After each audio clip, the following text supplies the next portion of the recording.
మరి సోదరులారా, ఈరోజు పత్రికా సమావేశానికి చేసిన పత్రికా మిత్రులందరికీ ప్రత్యేకమైన జైలు. మరి ఈరోజు రాష్ట్రంలోని ప్రత్యేకంగా ఒక నియోజకవర్గంలోనే దళితులపై దాడులు అవ్వచ్చు, అంబేద్కర్ ఫ్లెక్సీల మీద తిప్పడం అవ్వచ్చు, లేకపోతే ఒక చేపల చెరువుకి పేటలోంచి నీరు వెళ్ళిందని ఒక పేట అంతా కరెంటు లేకుండా 5 రోజులు ఇబ్బందులు గురి చేసింది ఏదైనా ఉందంటే రఘురామకృష్ణరాజు గారు. మరి డిప్యూటీ స్పీకర్ గారు మరి ఎందుకు దళితుల్ని టార్గెట్ చేస్తున్నారో మీకు అర్థం కాకపోవచ్చు, మాకు అర్థమైంది.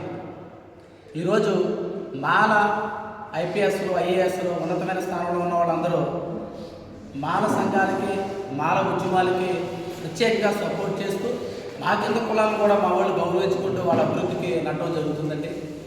మరి దాన్ని మాలల్ని మనం ఆపాలి, మాల యొక్క ఐక్యతను మనం చిచ్చేయాలని మాల నాయకుల మీద ప్రత్యేకంగా టార్గెట్ జరుగుతుంది.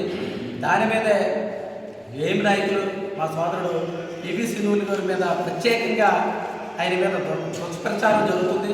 మీడియా పరంగా అవ్వచ్చు, పార్టీల పరంగా అవ్వచ్చు. ఇది కరెక్ట్ కాదు. మేము ఏ సందర్భంలోనే ఏ పార్టీ నాయకులని ఎవరినైనా సరే ఖండిస్తాం. తప్పన్నప్పుడు మా జాతికి అన్యాయం జరిగినప్పుడు ఒక మాలలకని కాదు, మాదిగలకని కాదు, ఏ కులాల్లోని పేదరికంలో కులాల్లోని ఎవరికి అన్యాయం జరిగినా ప్రశ్నించే తత్వం ఉన్న వాళ్ళే మాల సంఘాలు, మాల నాయకులు. మరి మాలలోని ఈ విధంగా మమ్మల్ని అణిచివేయడానికి చూడడం చాలా బాధాకరం.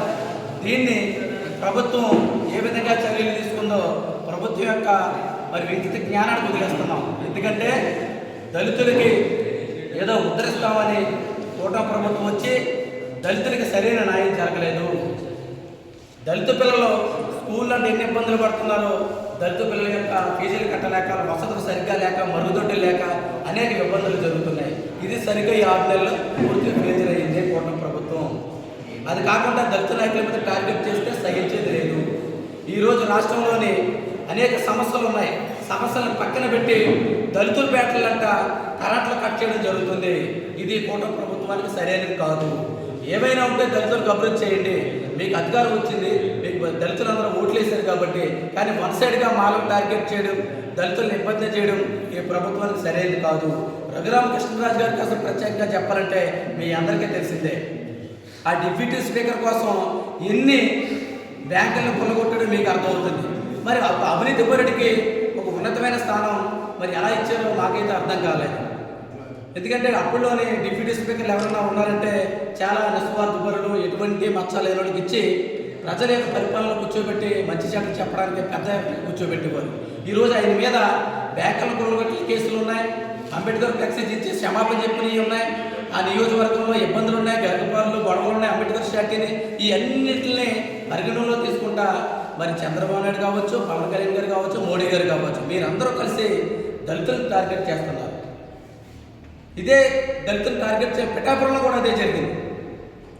మరి ఈరోజు కూటమి ప్రభుత్వం ఏం చేస్తుందండి? రఘురామకృష్ణరాజు గారి యొక్క మరి ఏమైనా ప్యాకేజ్ ఏమైనా అమడైపోయిందా? మేము డైరెక్ట్గా అడుగుతాం, మాకేం భయం ఏం లేదు. మీరు ప్యాకేజీల కోసం పదవులు ఇచ్చుకుంటే మరి కష్టపడి నిస్వార్థంగా పార్టీకి పనిచేస్తున్న వ్యక్తుల్ని మా దళిత సోదరులందరికీ ఇంట్లో పెట్టి కూర్చోబెట్టారు. నిస్వార్థంగా పార్టీలు కష్టపడి ఏ పదవులు ఇవ్వకుండా, అంటే మాట్లాడేవాడికి పదవి ఎవరు, కూర్చొని మీకు తప్పట్లు కూడా పదవులు ఇవ్వడం, మాట్లాడి మా సంఘ నాయకులను మాత్రం ఇబ్బందులు గురి చేస్తున్నారు. ఇది సహించేది లేదు.